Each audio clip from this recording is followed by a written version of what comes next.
Assalamualaikum dan salam sejahtera. Nama saya Sufriadi bin Suhardi. Nombor metrik di 202010951125. Pada hari ini saya akan membentangkan tajuk pembentangan saya, iaitu Milding Process bagi subjek VDT 3023 Teknologi Pembuatan.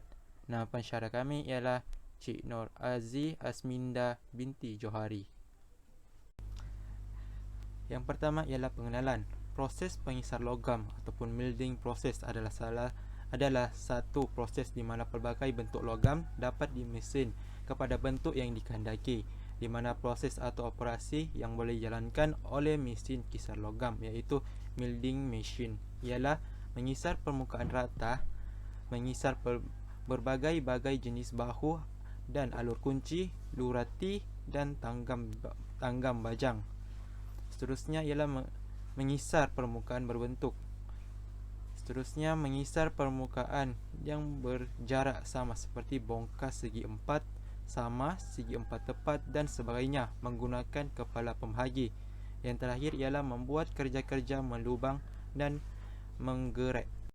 Seterusnya ialah tujuan mesin pengisar berbeza daripada mesin-mesin lain dari segi penggunaan mata alat dan cara memegang benda kerja. Jenis mata alat yang digunakan ialah mata alat tunggal ataupun mata alat berbilang. Benda kerja pula dipegang oleh pelbagai jenis pemegang atau dipasak terus kepada mata alat yang sedang berputar. Kedalaman pemotong pula dibuat dengan menggunakan meja mesin. Di sini terdapat beberapa jenis mesin pengisar. Yang pertama ialah mesin pengisar jenis menggufuk. Yang kedua, mesin pengisar tegak. Dan yang ketiga ialah mesin pengisar konvensional. Seterusnya ialah aliran kerja proses milling.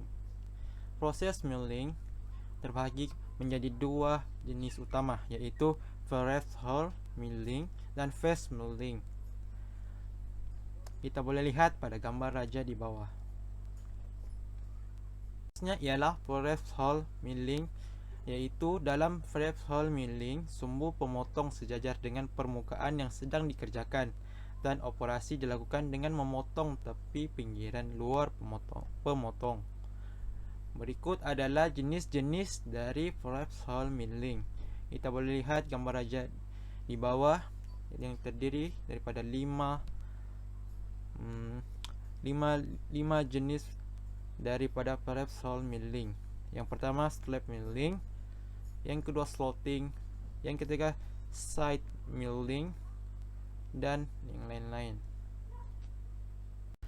Seterusnya ialah fast milling. Dalam fast milling, sumbu pemotong tegak lurus dengan permukaan yang sedang dikerjakan dan pemisinan dilakukan dengan memotong tepi pada kedua ujung dan pinggiran luar pemotong. Seperti halnya sama threshold milling, terdapat berbagai macam bentuk fast milling. Yang contohnya ialah conventional, partial fast milling, ending milling dan yang lain-lain. Yang seterusnya ialah end milling, iaitu pahat pada proses freeze. Ujung biasanya berputar pada sumbu yang tegak lurus permukaan benda kerja. Pahat dapat digerakkan menyudut untuk menghasilkan permukaan menyudut. Gigi potong pada pahat terletak pada selubung pahat dan ujung badan pahat. Seterusnya kita akan melihat video tentang fast milling dan end milling.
seterusnya ialah up milling, iaitu gerak dari putaran pahat berlawanan arah terhadap gerak makan meja mesin.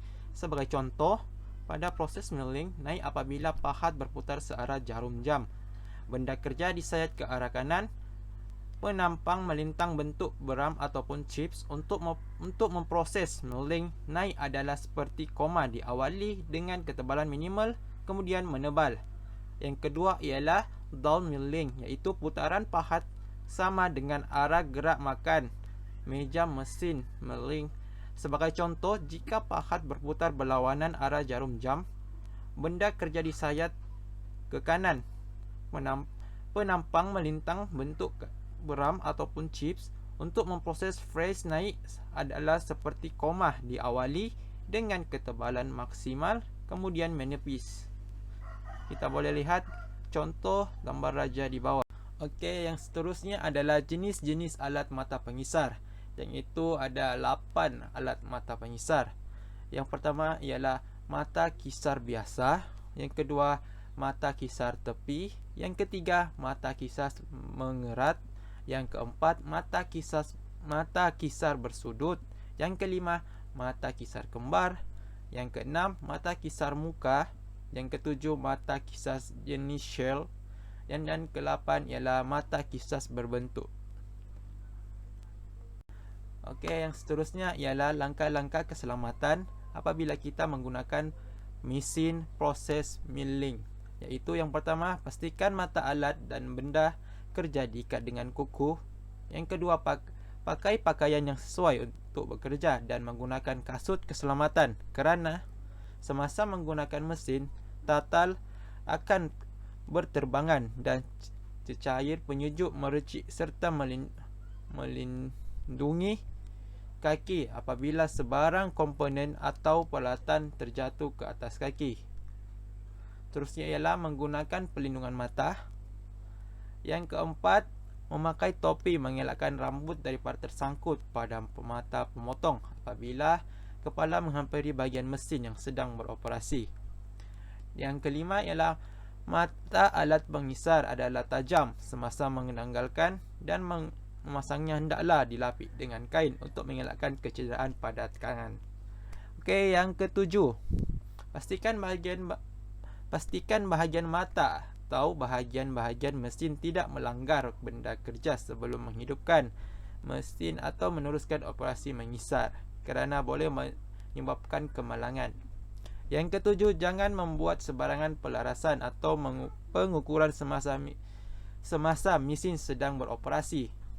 Yang ke-8, jangan mengeluarkan tatal dengan tangan, kerana ini boleh mengakibatkan jari atau tangan kita terluka, kerana tatal itu merupakan istilah tai-tai besi kecil. Yang terakhir ialah pastikan persediaan tempat kerja kemas, bebas daripada minyak atau grease.